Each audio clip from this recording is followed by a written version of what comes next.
First of all, I want to thank Praveen Kumar for inviting me to make a few comments before your big conference in Bangalore. And I also want to congratulate Praveen on organizing this meeting, which I think is a tremendous achievement. I thought what I would do is to give my background to CREEP and describe how the conferences first started. I started working on CREEP when I undertook my PhD at Imperial College in London. My background was in physics, and I had good knowledge about dislocation theory and crystallography, but I had no information at all about CREEP. And I was given the research topic of investigating the CREEP mechanisms in magnox. Magnox is a magnesium 0.8% aluminum alloy, and it is the cladding material that is used in British nuclear reactors. So that was my introduction to CREEP, and I had to start learning from the beginning. There were only 3 people in the CREEP group in Imperial College, but rather surprisingly, we had someone working on CREEP, a very old professor working on CREEP in the next room.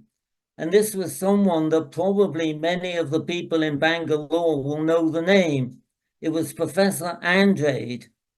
Professor Andrade conducted the very first CREEP experiments in the world on metals. He measured the strain as a function of time, and he published his results in a classic paper, what is now a classic paper, in 1910.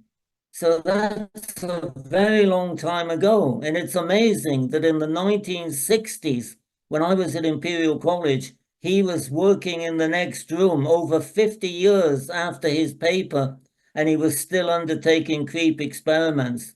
And that gave me an opportunity to talk to him about CREEP.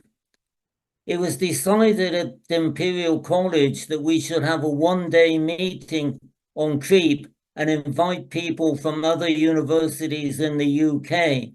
Now, there were not many people that could come to the meeting. I think we had about 6 or 7 people from other universities for this one-day meeting. But one of the people attending the meeting was Brian Wilshire, and I became very friendly with him. He came from the university in Swansea. He was older than me. He already had his PhD, and he had just been appointed a lecturer in Swansea. And he told me he was going back to Swansea to set up a CREEP group. And in the long term, he hoped to have CREEP conferences in Swansea. After that, I obtained my PhD. I went to the University of California in Berkeley and undertook CREEP tests and then to other places. And finally, in 1971, I was appointed on the faculty at the University of Southern California. And probably it was in about 1980 that I received a message from Brian Wilshire to say that he'd established work on CREEP in Swansea, and he was planning to have the first CREEP conference or a CREEP conference in Swansea in 1981, and he was hoping that I could attend. I was delighted to accept the invitation. First of all, the conference would be on CREEP, which was my main area, and secondly, my home, my family home in England is very near the border with Wales. And it was very easy to fly into London, rent a car, drive to my family home, stay there for a few days, and then drive to Swansea. So I did that, and I enjoyed the conference very, very much. So Brian Wilshire organized a total of 5 conferences in Swansea. I attended all of them, and I very much enjoyed them. But there was pressure to have conferences in other countries. And in fact, the conferences then moved to the United States and Japan and of course, now to India. One of the reasons the conferences were so enjoyable for me was because Brian Wilshire set it up so that there was a long discussion session. Anyone could ask a question and anyone could give an answer. And this was a very enjoyable part of the conference. And I hope you have a similar sort of activity in Bangalore. So with that, I will wish all of you a very enjoyable conference and all best wishes to all of you for much success in your experiment.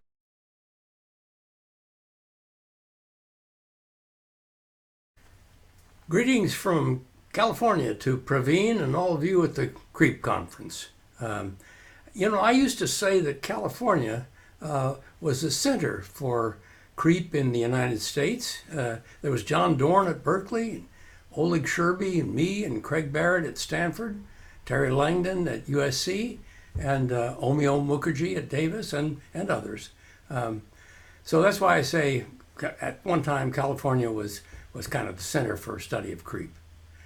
I always enjoyed the Wilshire CREEP conference at Swansea. We always had a great time.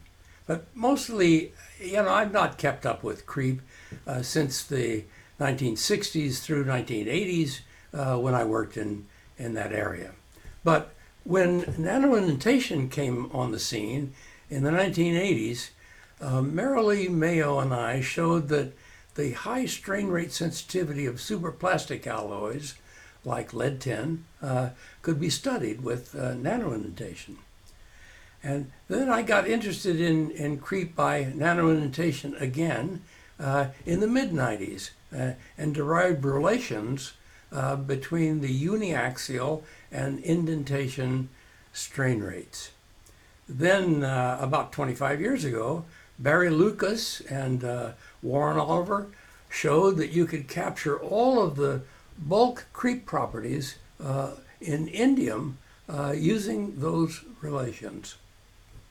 I picked it up again about 7 or 8 years ago and extended the relations from steady state CREEP to primary CREEP for and for indenters of different shapes. I still have those notes right here on my desk on the yellow pages where I wrote them. Then George Farr and his student Ryan Ginter picked that up and improved the approximate relations more, and then showed that with a simple transformation, they could be made identical with the rigorous treatment by Bauer and Needleman, as well as with the experimental data. So with the great improvements in nanoindentation that have occurred recently, there's very good potential for using that technique for the study of CREEP, though there are limitations in capturing coarse scale events. I hope you all have a great conference, and I wish I could be there.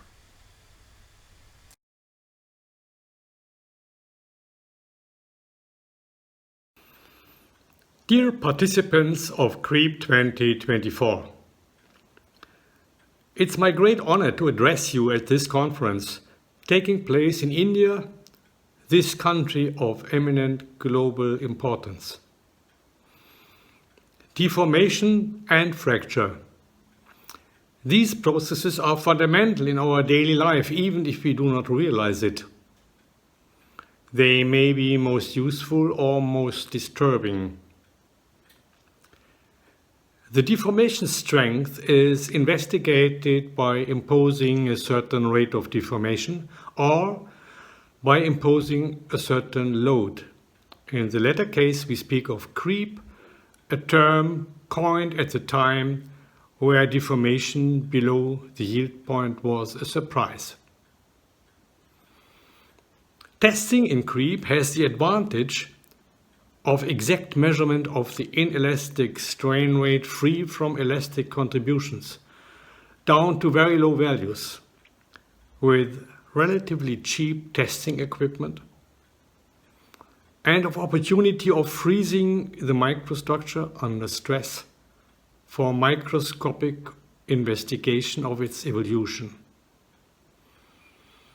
Looking back, I feel that the CREEP conferences in this series have been particularly successful regarding understanding of the strength microstructure relationship as well as exchange of opinions beyond CREEP.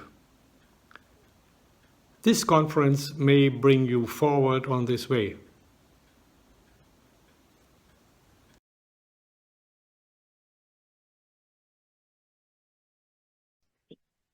I'm Professor Tadao Watanabe, retired from the Tokyo University, Sendai, in Japan, almost 20 years ago. With extensive experience in the creep and fracture of metallic material. More lately, my focus has shifted towards grain boundary engineering, a novel approach for developing strong and ductile polycrystalline material through well-designed processing method. It is my great pleasure to deliver a short speech for the 16th International Conference on creep and fracture of engineering material and structures. This conference was started in 1981 at the University College of Swansea, which was well known as one of the active centers of creep and fracture work of high temperature material. In the early 1970s, I was invited by Dr. Peter Davis, who was a senior lecturer and group leader of a CREEP research group, along with Dr. Brian Wilshire at the University College of Swansea. Dr. Peter Davis had planned a new experimental work using orientation-controlled metal bicrystal, such as copper bicrystal from the melt. Detailed observation of scanning electron microscope were conducted to study the effects of type and character of grain boundary, along with contribution of grain boundary sliding and crystal deformation on the intergranular fracture in orientation-controlled copper bicrystals. This is a very important point, which we reviewed the mechanism of creep and fracture associated with grain boundary sliding. Consequently, possible mechanisms of creep and fracture of copper bicrystal were reviewed, focusing grain boundary sliding, creep deformation on the component grains of the bicrystal. This work was published in the Filman 1978 and as an extensive paper entitled Grain Boundary Sliding and the Intergranular Fracture Behavior of Copper Bicrystal, authored by myself and supervisor Dr. Peter Davis. 3 years later, I published a review paper entitled Grain Boundary Sliding and Fracture of Metal Bicrystal at High Temperature. This is the first proceeding book of creep and fracture conference of engineering material and structure, edited by Professor Brian Wilshire and Dr. Owen, published in 1981 by Heinrich Press in Swansea, UK. I'd like to recommend young researchers and students to read such a classic papers for their future work. Finally, I have one very memorable picture from this memorable picture. I just briefly mentioned. This picture was taken on February 14th, 2005, probably during the conference on creep and fracture. So, hand side, Professor Brian Wilshire, who had already passed away. But so, Professor Terry Langdon and myself still enjoying research fields of the creep and fracture, as you know. We are very close friends. So we are visiting each other in UK and US and Japan, sometimes staying at home of our friends. So this is a very nice memory we have. So with this, I'd like to conclude. I hope you all find this conference on creep and fracture as enriching and enjoyable I have in the past. Thank you.